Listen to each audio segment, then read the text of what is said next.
صل على محمد وعلى محمد. فبرأ إلى الله إن الله بصير بالعباد. استغفر الله وأستغفر التوبة.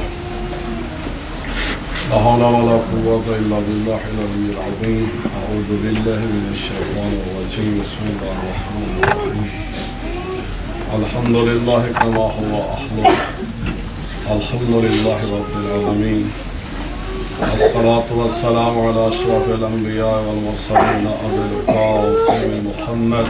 اللهم صل على محمد وعلى محمد وعلى آله الطيبين الطاهرين المعصومين سيما بقية الله في الأرض ولعنة الله على أعدائهم أجمعين من الآن إلى قيام يوم الدين.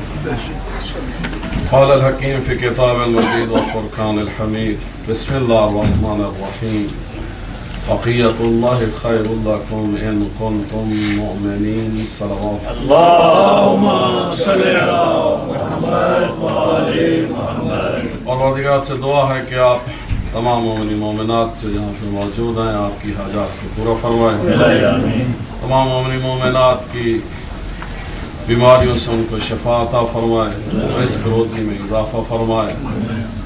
ہر قسم کی آفات بلیات مصیبتوں پریشانیوں سے محفوظ و معمون فرمائے. باری مجلس کے رزق روزی میں اضافہ فرمائے. ہم سب کے مرحومین اور خصوصاً دنیا میں تمام مومن مومنات جو محروم ہو گئے پروردگار اب حق کے امام حسین علیہ السلام ان کو بخش دے. ہمارے مولا آقا حضرت امام زمان علیہ السلام کو پروردگار جل ظہور فرما اور ہمیں ان کی زیارت سے مشرف فرما. بابا سے بلند صلوات. صل علی محمد وعلى محمد. کافی دیر سے آپ بیٹھے ہیں اور یقیناً تھک گئے ہوں گے. تو اگر نام علی سے اپنے آپ کو گرمائیں اور تھوڑا سا اپنے آپ کو تر و تازہ کریں تو انشاءاللہ بات کرنے میں تھوڑا لطف آئے گا. علی کی بادشاہی ہے، علی اسم الہی ہے، اسے ہر نظام پر تولا، زبان کے ساتھ دل بولا علی مولا علی مولا علی مولا علی مولا علی مولا علی مولا. نعرہ صلوات. اللہم صل علی محمد وعلی محمد. اگرچہ پہلے پروگرام یہی تھا کہ 3:30 بجے پروگرام ختم ہو جائے گا اور اس کے بعد نیاز ہوگی، لیکن ابھی تھوڑی سی اس میں چینج یہی ہے کہ انشاءاللہ بھائی مجلس کے بعد ماتم ہوگا، ماتم کے بعد نماز ہوگی اور نماز کے بعد انشاءاللہ نیاز ہوگی. تو آپ تمام مومنین مومنات اپنی توفیقات میں اضافے کے لیے بابا سے بلند صلوات پڑھیں.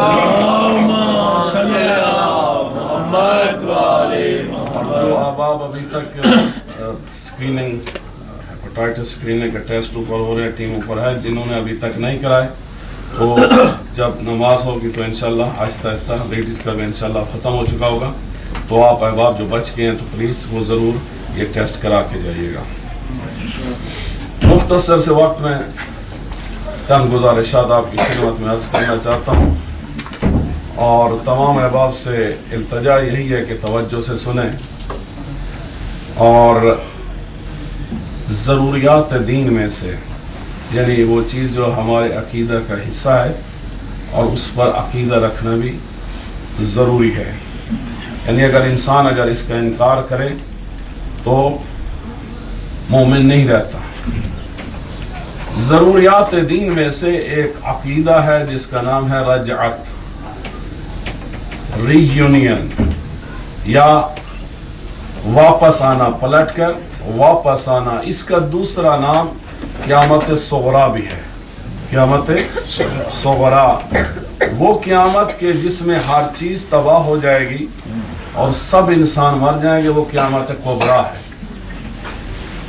اس سے پہلے ایک واقعہ ہونا ہے، ایک تاریخ رقم ہونی ہے، اس کا نام ہے قیامت صغریٰ، چھوٹی قیامت.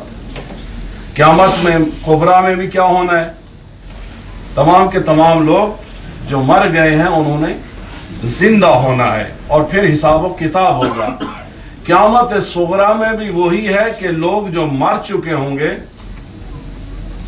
ان کو زندہ کیا جائے گا اور ان کے لیے جزا و سزا ہوگی. انتہائی ظالم اور فاسق اور گناہگار لوگوں کو بھی زندہ کیا جائے گا اور انتہائی نیک اور متقین لوگوں کو بھی زندہ کیا جائے گا.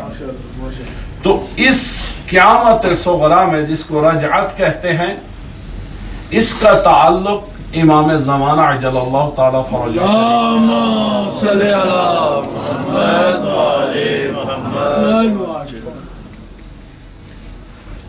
خود امام زمان علیہ السلام سورہ ہود کی آیت آپ کی خدمت میں تلاوت کی ہے. بقیت اللہ خیر اللہ کو امام زمان علیہ السلام کا ایک لقب بقیت اللہ یعنی اللہ کی واقعات، اللہ کی نشانی، اللہ کی وہ حجت جو قیامت تک انسانوں کے درمیان رہنی ہے. وہ امام جن کو اللہ نے قرآن میں بقیت اللہ کے لقب سے ملقب کیا ہے.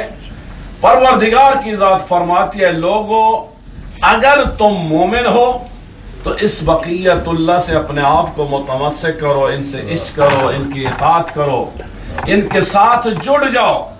کیوں کہ تمہارے لیے انتہائی اور سب سے بڑی بہترین نعمت اور خیر یہی امام زمان علیہ السلام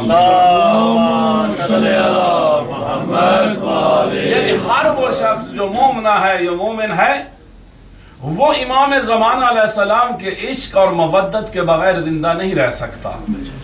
مومن کی نشانی یہی ہے. مومن کو پرکھنا ہو تو انہیں محمد و آل محمد کی محبت سے، ان کی مودت سے، اور پھر تمام کے تمام محمد ہیں اور وہ ان تمام محمدوں کے آخری محمد، ان تمام انوار کے نور کی آخری تجلی جو کہ امام زمان علیہ السلام کی صورت میں موجود ہیں.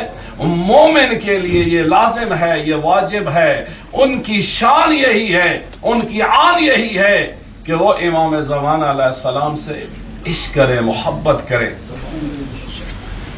اور پھر دنیا میں بھی فائدہ ہے، آخرت میں بھی فائدہ ہے. جب امام علیہ السلام کا ظاہر ہے اس وقت امام زمان علیہ السلام کے حوالے سے دو زمانے، ایک غیبت صغرا تھا، 69 ایئرز کا ٹائم تھا جب امام زمان علیہ السلام اپنے بابا کی شہادت اور نماز جنازہ پڑھانے کے بعد امام علیہ السلام غائب ہوئے تھے. 69 ایئر تک آپ کے 4 نائبین تھے، نواب اربع یا آپ کے ریپریزنٹیٹو تھے، وہ نامینیٹڈ تھے، ایک وقت میں ایک ہوتے تھے. جب آخری کا وقت ہے ان کی وفات سے 6 دن پہلے امام علیہ السلام نے ان کو خط دیا اور کہا کہ یہ اعلان کر دو کہ 6 دن کے بعد ان کی موت ہو جائے گی، یعنی اسی شخص کی موت ہو جائے گی. اور اس کے بعد امام علیہ السلام کی غیبت کبریٰ کا زمانہ شروع ہو رہا ہے. اور غیبت کبریٰ میں امام علیہ السلام کسی کو اپنے نائب کے طور پہ، ریپریزنٹیٹو کے طور پہ، اپنے نواب کے طور پہ نامینیٹ نہیں کریں گے. اگرچہ مجتہدین مراجع امام علیہ السلام کے نمائندے ہوتے ہیں لیکن یہ ان میں سے کوئی بھی نامینیٹڈ جس طرح پہلے 4 تھے وہ نہیں ہیں. آج کل کا زمانہ غیبت کبریٰ کا زمانہ ہے، لانگ یا میجر اکلٹیشن کا زمانہ ہے. اسی زمانے میں جب امام علیہ السلام کا ظہور پرنور ہوگا، امام علیہ السلام تشریف لے آئیں گے اور مکہ میں پشت کعبہ کے ساتھ اپنی پشت لگا کے اعلان کریں گے کہ انا المہدی، انا ابن رسول اللہ، انا المہدی، انا حجت اللہ. جب اعلان کریں گے مولا کا ظہور ہوگا تو اس ظہور کے بعد ظاہر ہے جنگیں بھی ہوں گی، مشکلات بھی ہوں گی اور مومنین کا امتحان بھی ہوگا. ہم سب جو بار بار زیارت امام حسین علیہ السلام میں بھی یہ پڑھتے ہیں کہ اے کاش مولا ہم اس وقت ہوتے اور ہم آپ کے ساتھ قربان ہو جاتے اور وہ فوز عظیم، وہ عظیم کامیابی جو آپ کے ساتھیوں کو ملی ہم بھی اس میں شامل ہوتے. تو ہمارے سب کے لیے یہ ایک چیلنج ہوگا، یہ ایک چانس ہوگا، یہ اپورچونیٹی ہوگی کہ ہم اپنی حقانیت کو، اپنی سچائی کو، اپنے محبت کو، امام علیہ السلام سے اپنے عشق کو اس وقت ثابت کریں. بہرحال شارٹلی یہ ہے کہ جب امام علیہ السلام کا ظہور ہوگا تو دنیا میں کیا تبدیلی آئے گی؟ یہی دنیا کے جس میں آج خشک سالی ہے، ڈراؤٹس ہیں، لوگ مر رہے ہیں، جانور مر رہے ہیں، تباہی ہے، بربادی ہے، بیماریاں ہیں، یہ دنیا میں خوشحالی ہو جائے گی. کراپس کی پروڈکشن جو ہے وہ بہت زیادہ بڑھ جائے گی. کہیں پہ بھوک نہیں ہوگی، افلاس نہیں ہوگی، لوگ بھوک سے نہیں مریں گے. ہر طرف یہ زمین جہاں پہ خشک ہے وہ سرسبز و شاداب ہو جائے گی. نعرہ تکبیر، نعرہ رسالت، نعرہ حیدری، نعرہ صلوات. ایک حجت خدا حضرت خضر علیہ السلام، ان کا نام اور ہے خضر، اس لیے کہتے ہیں جہاں پہ وہ بیٹھتے ہیں وہ جگہ سرسبز ہو جاتی ہے، سبز ہو جاتی ہے، اس لیے ان کا نام ہی خضر پڑ گیا. لیکن یہ وہ ہستی ہیں کہ جو حضرت پہلے محمد سے لے کر آخری محمد تک اللہ نے ان کی ذمہ داری لگائی ہوئی ہے کہ وہ ہر امام کے در پہ جائیں اور ہر امام سے گائیڈنس لیں اور جو کچھ امام فرماتے ہیں ان کے اوامر کو بجا لائیں. تو جب ان کے ایک غلام کی یہ طاقت ہے، وہ جہاں بیٹھتے ہیں وہ جگہ سرسبز و شاداب ہو جاتی ہے. تو جب 14 نوروں کا مجموعہ اور آخری نور آئیں گے تو جس زمین کو وہ حکم کریں گے تو زمین اپنی پروڈکشن کو مینی ٹائمز ملٹیپلائی کر کے پروڈکشن کو بڑھا دے گی. ہر طرف سرسبز و شاداب ہوگی زمین، ہر چیز کی پروڈکشن بڑھ جائے گی. ابھی بھی اگر آپ اینالائز کریں بہت ساری جنگیں یا تو خوراک پر ہو رہی ہیں یا آئل پر ہو رہی ہیں یا پانی پر ہوں گی یا ہونے والی ہیں. تو جب یہ ہر چیز ہی زیادہ ہوگی، ہر جگہ میسر ہوگی تو اس وقت خود بخود یہ بہت ساری جنگیں ختم ہو جائیں گی. دوسری بات، جو لوگ حق کے، نور کے، ایمان کے، حجت خدا کے دشمن ہوں گے یقیناً جنگیں بھی ہوں گی، لیکن امام علیہ السلام کو فتح و نصرت ہوگی. ہر طرف زہرا کے بیٹے حضرت امام مہدی علیہ السلام کا پرچم لہرا رہا ہوگا. اور حضرت عیسیٰ علیہ السلام کا بھی نزول ہوگا، وہ بھی ان کی اقتداء میں رہ کے کام کریں گے اور بہت ساری دنیا عیسائیت جو ہے وہ امام علیہ السلام کے ساتھ ہو جائے گی. اور سب سے بڑی چیز، حضرت علی علیہ السلام کو لبنان کے ایک عیسائی رائٹر نے، آتھر نے حضرت علی علیہ السلام کو مقتول قرار دیا عدالت کا. یعنی وہ مقتول، علی وہ مقتول ہیں کہ جن کو ان کی عدالت کی وجہ سے ان کے دشمنوں نے قتل کیا. اور امام زمانہ علیہ السلام کی سب سے بڑی یہی خاصیت ہے کہ جب دنیا ہر طرف ظلم و جور سے پر ہوگی تو علی کا لال آ کے دنیا کو عدل و انصاف سے پر کر دے گا.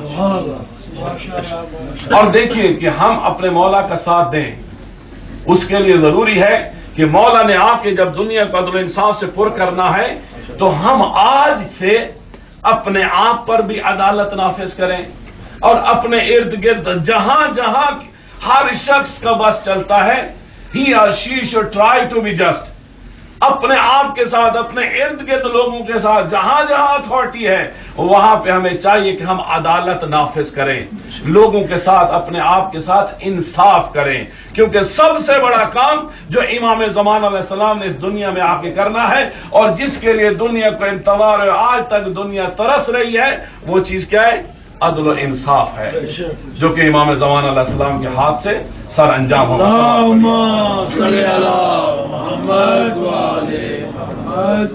اب جب امام علیہ السلام کا ظہور ہو جائے گا تو بہت سارے اور واقعات کے ساتھ ایک واقعہ جو ہے وہ یہ بھی ہے کہ رجعت کا واقعہ ہوگا، قیامت صغری برپا ہوگی. اس میں جو انتہائی کریمنل ہیں، the worst of the criminal، ان کو بھی زندہ کیا جائے گا اور the best of the people، best of the pious people، ان کو بھی زندہ کیا جائے گا. اس زمانے کو، اس کام کو کہتے ہیں رجعت. اور اس پر ایمان رکھنا، اس عقیدہ کو قبول کرنا ہمارے لیے ضروری ہے، یہ ضروریات دین میں سے ہے، اگر ہم انکار کریں تو ہم مومن نہیں رہ سکتے۔ اب یہ واقعہ آیا اس کی قرآن و حدیث بھی سپورٹ کرتے ہیں یا نہیں؟ کتب احادیث میں مور دین 200 احادیث مختلف راویوں سے اور متواتر روایات ہیں اور صحیح احادیث ہیں، 200 سے زیادہ احادیث ملتی ہیں کہ جو رجت کے واقعے کو سپورٹ کرتی ہیں۔ اور خود قرآن پاک کے اندر یہ چیپٹر نمبر 40 ہے، ورس نمبر 11 ہے، سورہ غافر بھی کہتے ہیں، سورہ مومن بھی کہتے ہیں، چیپٹر نمبر 40 کو۔ اس کے اندر ورس نمبر 11 کے اندر کچھ لوگ روز محشر فریاد کریں گے، اور وہ فریاد کیا ہے؟ قالوا ربنا امت نسنتین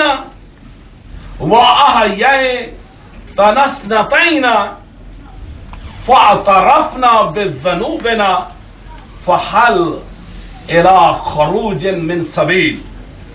کچھ لوگ کہیں گے اے پروردگار، قالوا ربنا، اے ہمارے اللہ، اے ہمارے رب،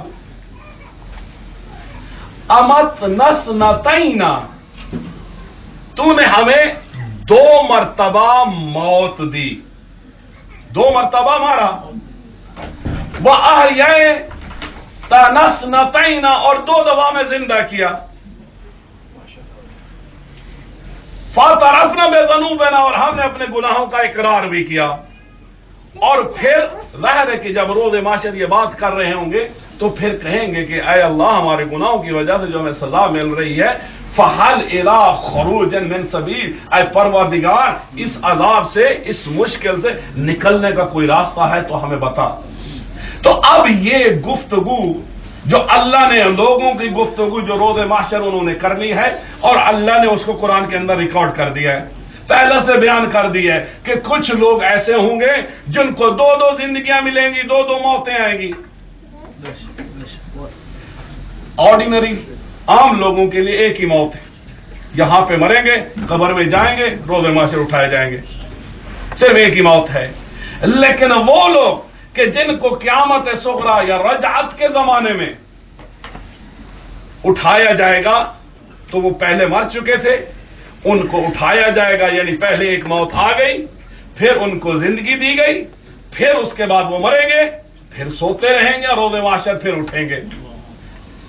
تو اس طرح کچھ لوگ ایسے ہیں، قرآن کہہ رہا ہے، قرآن کہہ رہا ہے کہ کچھ لوگ ایسے ہیں جن کے لیے 2 موت ہیں اور 2 زندگیاں ہیں، اور ظاہر ہے کہ ان 2 موتوں میں اور 2 زندگیوں میں یہ بات جو نقل کی گئی ہے یہ ان کے لیے ہے کہ جو گناہگار تھے، جو کریمنل تھے، جو فاسق تھے، جو فاجر تھے، ان کی گفتگو کو قرآن یہاں پہ نقل کر رہا ہے۔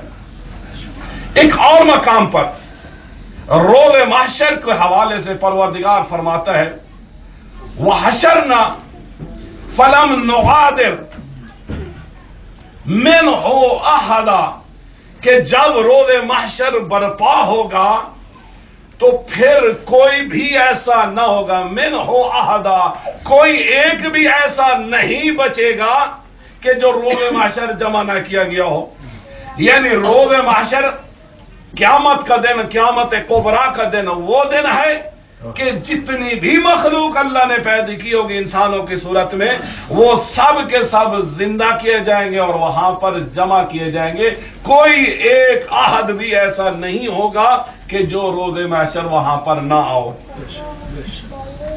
جبکہ دوسرے مقام پر سورہ نمل کے اندر جو ہے وہ پروردگار فرماتا ہے، یوم نحشر من کل امت فوجا، یوم نحشر، جب ہم ان کو جمع کریں گے، اس دن جب ہم ان کو جمع کریں گے، من کل امت فوجا، فوج کہتے ہیں گروپ کو، ہر امت میں سے ایک گروپ کو جب ہم محشور کریں گے یا جمع کریں گے۔ اب پہلی آیت کیا کہتی ہے کہ روز محشر ایسا دن ہے کہ جس دن ہر شخص کو زندہ کیا جائے گا۔ اب یہ دوسری آیت کیا کہہ رہی ہے کہ وہ حشر کا دن ہر شخص کو زندہ نہیں کیا جائے گا بلکہ ہر امت میں سے ایک گروپ کو، ایک فوج کو، ایک گروپ کو زندہ کیا جائے گا۔ اب یہ دوسری آیت جو ہے یہ قیامت کبریٰ کو بیان نہیں کر رہی، پہلی آیت قیامت کبریٰ کو بیان کر رہی ہے جس میں ہر شخص اٹھایا جائے گا، دوسری آیت قیامت صغریٰ کو برپا کر بیان کر رہی ہے، اور جو کہ رجعت کا زمانہ ہے کہ جس میں سے تمام کے تمام لوگوں کو نہیں بلکہ چند لوگوں کو، چند گروپوں کو، یہودیوں میں سے ایک گروپ کو اٹھایا جائے گا، عیسائیوں میں سے ایک گروپ کو اٹھایا جائے گا، مسلمانوں میں سے ایک گروپ، مختلف امتوں میں سے۔ یوم نحشر من کل امت فوجا، ہر امت میں سے ایک فوج کو، ایک گروپ کو جو ہے اللہ دوبارہ اٹھائے گا، اور اسی کو کہتے ہیں زمانہ رجعت۔ صلوات پڑھی۔ اللہم صلی علی محمد وآل محمد۔ اور سورہ صاد کے اندر آیت نمبر 78، 79، 80 اور 81، یہ بہرحال آخری جو آیات ہیں تقریباً 15-20 سورہ صاد کی، یہ حضرت آدم علیہ السلام کے اندر جب اللہ نے روح پھونکی اور سجدے کا حکم دیا اور اس نے انکار کیا تو اس وقت پروردگار نے کہا کہ تو لعنتی ہے، میری بارگاہ سے، میری وحی سے نکل جا۔ تو اس وقت شیطان نے اپنی گزشتہ عبادات اور اعمال کی بنیاد پر کہا اے اللہ میں نے اتنی تیری عبادت کی ہے تو وہ کیا ہوا؟ کہا تو جو مانگتا ہے مانگ۔ اس وقت ابلیس نے ایک چیز مانگی، کیا؟ قال رب فانذرنی الی یوم یبعثون، کہا شیطان نے، ابلیس نے، اے اللہ مجھے مہلت دے، مجھے زندگی دے، کب تک؟ الی یوم یبعثون، وہ دن جب ہر کسی کو تو روز محشر زندہ کرے گا، یعنی روز محشر تک، قیامت کبریٰ تک مجھے مہلت دے، زندگی دے۔ تو اس کے جواب میں پروردگار نے فرمایا قال فإنک من المنذرین الی یوم وقت المعلوم۔ سبحان اللہ۔ مانگنے والے نے کیا کہا ہے؟ ابلیس نے مہلت مانگی ہے الی یوم یبعثون، یوم مبعث یعنی یوم قیامت، یوم حشر، قیامت کبریٰ والے دن تک مجھے زندہ رہنے کی مہلت دے، مجھے تب تک زندگی دے۔ لیکن اللہ نے بات تو اس کی قبول کی، لیکن جتنا مانگا اس تک قبول نہیں کی، بلکہ پروردگار فرماتے قال فإنک من المنذرین الی یوم الوقت المعلوم، اے ابلیس تیری بات کو ہم نے قبول کیا، لیکن وہ زندہ رہنے کی مہلت ہم تمہیں کب تک دیتے ہیں؟ یوم وقت معلوم، ایک معلوم وقت تک تمہیں وہ مہلت دی جاتی ہے۔ اور یہ جو وقت معلوم ہے یہ روز محشر قیامت کبریٰ نہیں ہے، یہ وہی وقت ہے جس کو زمانہ رجعت کہتے ہیں، یہ وہی وقت ہے جسے قیامت صغریٰ کہتے ہیں، کیونکہ اور روایات میں بھی ملتا ہے کہ امام زمانہ علیہ السلام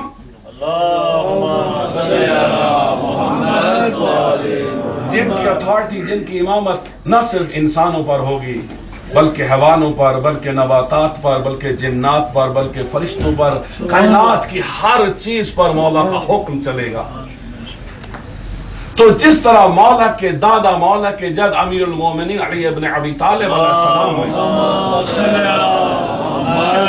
جنگ بیر عالم میں شیاطین کے ساتھ، جنات کے ساتھ جنگ کی اور ان کو کلمہ اسلام پڑھایا، تو اسی طرح ان کے بیٹے امام مہدی علیہ السلام بھی جنات کے ساتھ بھی جنگ کریں گے، اور جنات کے سربراہ اس ابلیس سے بھی جنگ کریں گے، اور امام زمانہ علیہ السلام کے ساتھ جب یہ جنگ کریں گے تو اس میں یہ ابلیس مارا جائے گا۔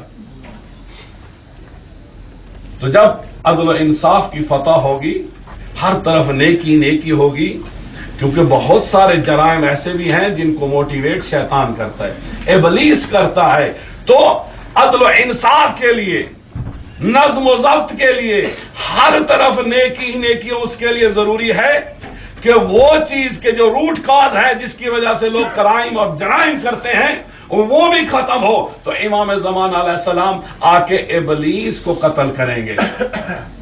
تو یوم وقت معلوم تک جو اس کو مہلت دی گئی ہے، تو اس ابلیس کا، اس شیطان اعظم کا خاتمہ بھی امام زمان علیہ السلام کے دست مبارک سے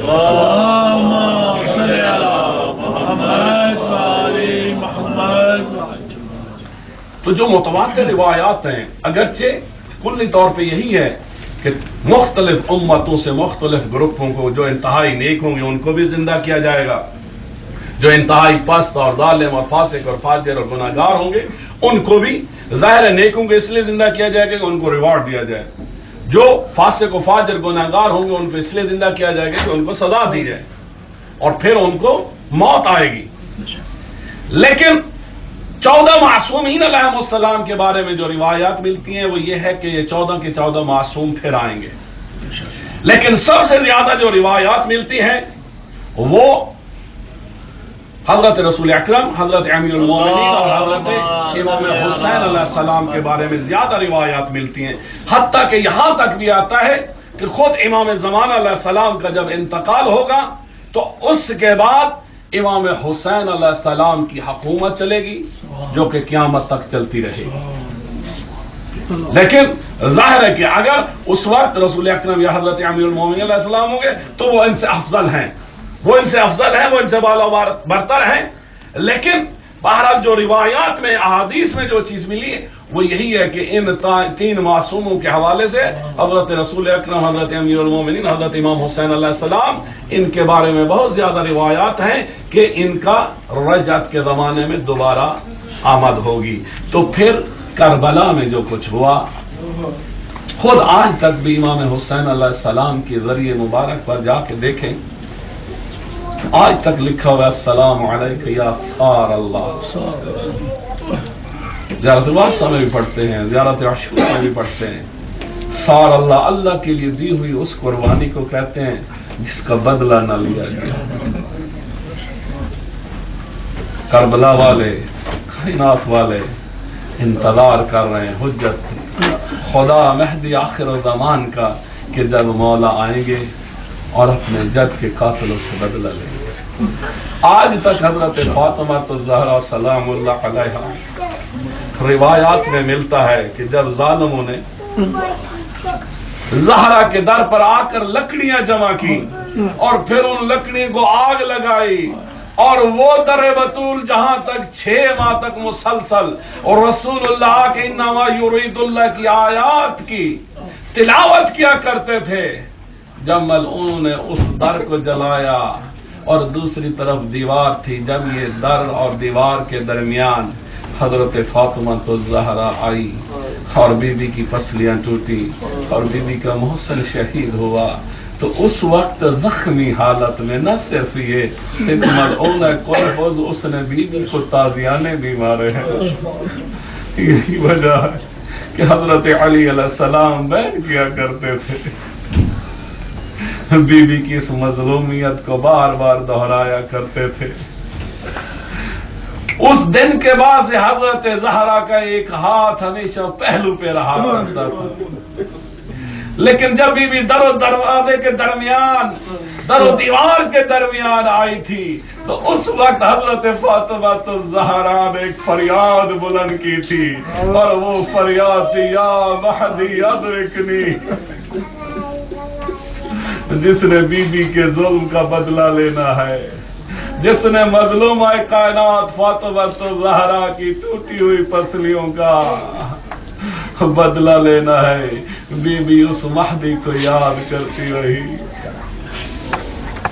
عزادارو، کتنا مظلوم ہے آپ کا امام زمان علیہ السلام، 1100 سال سے زیادہ کا عرصہ گزر گیا ہے، آج تک آپ کا مظلوم امام انتظار کر رہا ہے کہ خدا کب ان کو فرج ان کا ہوگا، کب ظہور کا حکم دیں گے اور وہ اپنی جدہ طاہرہ فاطمہ الزہرا کے قاتلوں سے بدلہ لیں گے۔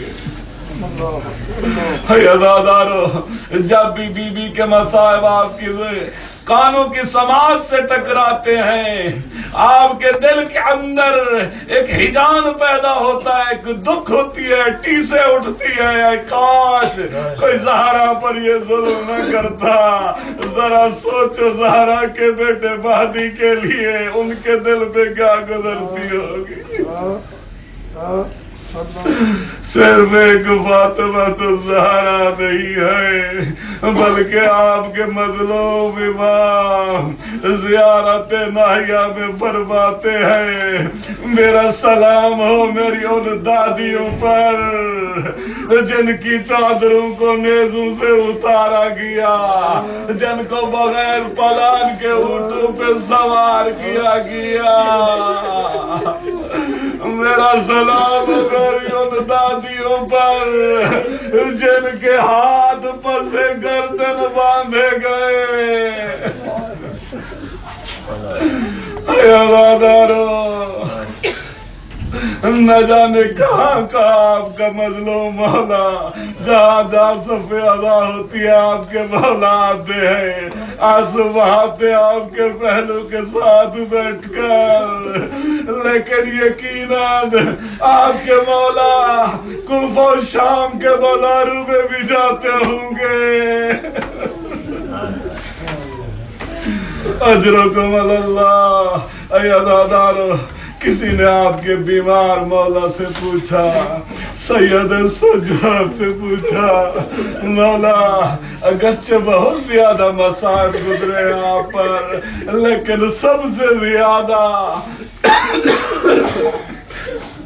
مصیبت کہاں پہ آئی؟ سید سجاد کی آنکھوں سے آنسو جاری ہو گئے اور روتے روتے میرے مولا نے فریاد کی اور کہا، اشاہ اشاہ اشاہ۔ اے عزادارو، شام کے بازار وہ بازار ہے جن کے باہر کئی گھنٹے تک زہرا کی بیٹیوں کو روکا گیا، کس لیے؟ صرف اس لیے کہ بازار سجائے جا رہے تھے، لوگ پتھر جمع کر رہے تھے۔ خود سید سجاد فرماتے ہیں، جب میں پھوپھیوں کے ساتھ بازار شام سے گزرا تو لوگوں نے اوپر سے آگ برسائی۔ خود سید سجاد فرماتے ہیں، ایک انگارہ میرے سر پہ آ گرا، میرا امامہ جلا، میرا سر جلا۔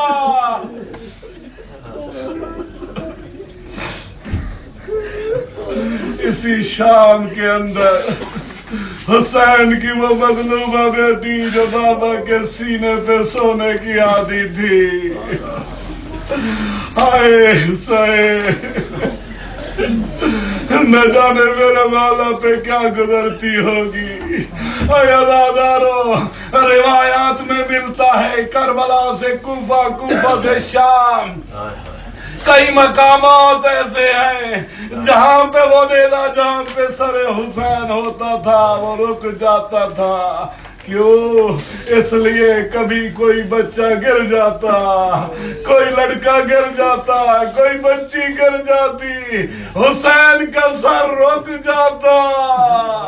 اے عزادارو، وہ حسین جو بچوں کا اس انداز میں نوکے نیزہ پہ نگرانی کر رہا ہو، جب اسی حسین کی لاڈلی سکینہ زندان شام میں مسلسل روتی ہو تو نہ جانے حسین پہ کیا گزرتی ہوگی۔ ایک رات جناب سکینہ کی آنکھ لگی، بابا کو خواب میں دیکھا، بابا ملنے آئے۔ عزادارو، جو ہی آنکھ کھلی، سید سجاد نے بہن کو کیا دیکھتے ہیں، بہت شدت کے ساتھ روئے جا رہی ہے۔ دنیا جمع ہوئی، سب نے پوچھا، سکینہ، سکینہ ہم شام میں ہیں۔ ہم قید خانے میں ہیں، سکینہ بتاؤ کیا ہوا؟ تو اس وقت حسین کی لاڈلی بیٹی نے بتایا میرے بابا ملنے آئے تھے، پھپھی میں بابا کے بغیر اب مزید زندہ نہیں رہ سکتی۔ سکینہ نے سب قیدیوں کو رلایا، سب بیویوں کی فریاد بلند ہوئی تو یزید کی آنکھ کھلی۔ یہ ملعون پوچھتا ہے قید خانہ میں کیا ہو رہا ہے؟ کسی سپاہی نے کہا حسین کی لاڈلی بیٹی سکینہ بابا کو یاد کر رہی ہے۔ اے اللہ یہ کہتا ہے لے جاؤ حسین کا سر بیٹی کو۔ اے اللہ جو میرے مولا کا سر آئے قید خانے کے اندر۔ ادادارہ محرم پہلی سے لے کر آج تک حسین کی اداداری کا چہلم ہے۔ آج چہلم کا آخری دن ہے، جن کو آج تک فرصت نہیں ملی رونے کی، نہ جانے پھر یہ فرصت ملے یا نہ ملے۔ حسین پہ جتنا بہا سکتے ہو بہانا، لیکن حسین قید خانہ میں جا رہے ہیں۔ اے اللہ دارا جو ہی بابا کا سر آیا سکینہ کے سامنے، بی بی آگے بڑی بابا کا سر لیا ہاتھ ہوئے، سکینہ بابا سے ہم کلام ہوئی ہے، بابا کو دیکھ دیکھ کے کہتی ہے اے رسول کے بیٹے حسین، بابا یہ بتا تیرے سر کے بال ٹوٹے ہوئے کیوں ہے؟ بابا تیرا تو رخسار زخمی کیوں ہے؟ بابا تیرا گلا کیوں کٹا ہوا ہے؟ بی بی نے اپنے بابا سے کلام کو جاری رکھا اور کہا بابا آپ کو تو معلوم ہے میں آپ کے بغیر زندہ نہیں رہ سکتی۔ بابا میں نے آپ سے ایک بات شیئر کرنی تھی۔ بابا آپ کے قتل کے بعد جو ظلم میری پھپھیوں پہ ہوا شاید آپ کو نہ پتا۔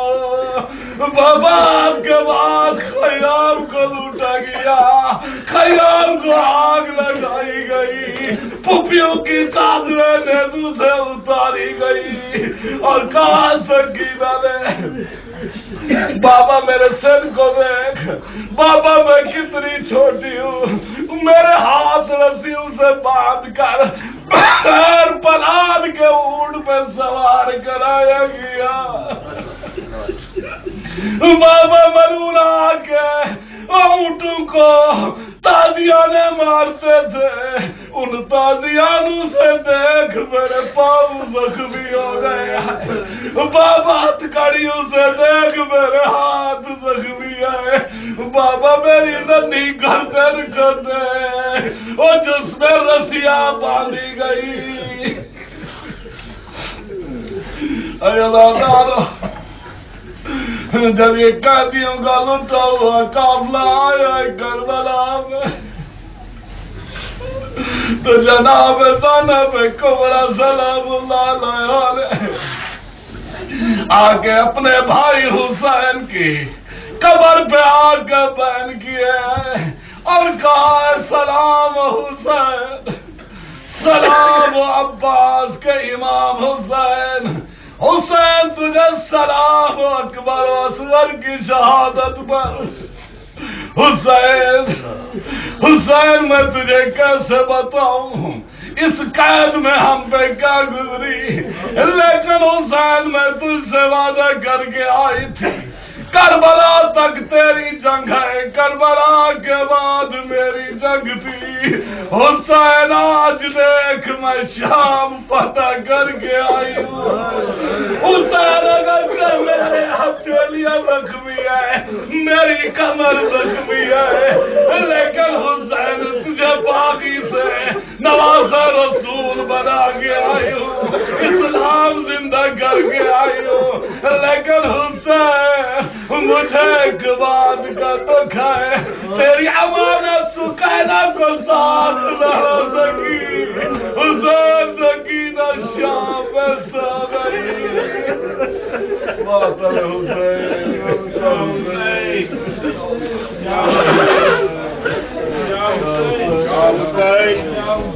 حسین یا حسین